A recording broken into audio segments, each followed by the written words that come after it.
রংপুর থেকে সহকর্মী রেজাউল করিম মানিক। মানিক, জানাবেন আজ রংপুরের ট্রফি ট্যুর কখন শুরু হচ্ছে এবং রংপুর রাইডার্সের কোন কোন ক্রিকেটার এই অনুষ্ঠানে আজ থাকবেন?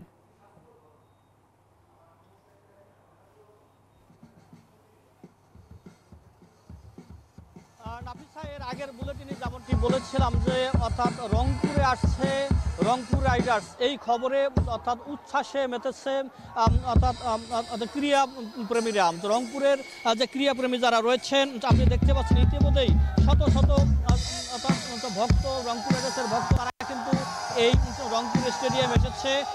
তারা কিন্তু স্লোগানে মুখরিত করেছে রংপুর রাইডার্সকে, রংপুর রাইডার্সের খেলোয়াড়দেরকে স্বাগত জানানোর জন্য এবং বিপিএল এর ট্রফি এবং গ্লোবাল ট্রফি অর্থাৎ রংপুরে আসার যে খবর, এই খবরে কিন্তু উচ্ছ্বাস, যেটা বাদ ভাঙ্গা উচ্ছ্বাস আমরা লক্ষ্য করতে পেরেছি। আপনি ক্যামেরার চোখে দেখতে পাচ্ছেন যে অর্থাৎ আজকে এই ট্রফি দুটি আসার পরে রংপুর নগরীতে অর্থাৎ প্রদর্শিত করা হবে।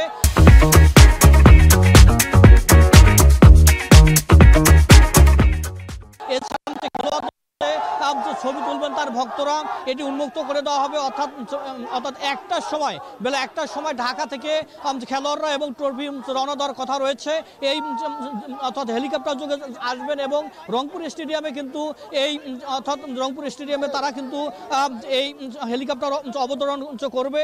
এরপর খেলোয়াড় এবং খেলোয়াড়রা ট্রফি নিয়ে রংপুর নগরী প্রদক্ষিণ করবেন। এছাড়া রয়েছে বিকেলে রয়েছে রংপুর রাইডার্সের যে থিম সং পরিবেশন করেছিলেন দোলাম, সেই দোলার একক সঙ্গীত পরিবেশনা। এছাড়া রয়েছে রাফার সঙ্গীত পরিবেশনা সহ রংপুরের স্থানীয় শিল্পীরাও কিন্তু এই রংপুর স্টেডিয়াম মাতাবেন আজকে। তারা কিন্তু বলছেন যে এই রংপুর হলো তাদের প্রাণ, রংপুরের রাইডার্স হলো তাদের প্রাণ। এখন পর্যন্ত অপ্রতিরোধ্য 8টি ম্যাচ তারা জিতেছে। 8টি ম্যাচ জেতার পরেই রংপুরের মানুষ কিন্তু উচ্ছ্বাসিত রয়েছেন। তারা বলছেন রংপুর রাইডার্স এবার বিপিএল এর ট্রফি নিবে এবং তারা বলছেন যে এই বিপিএল এর ট্রফি নেবে। একটু আপনার সাথে কথা বলতে চাই, আপনারা স্টেডিয়ামে এসেছেন কেন?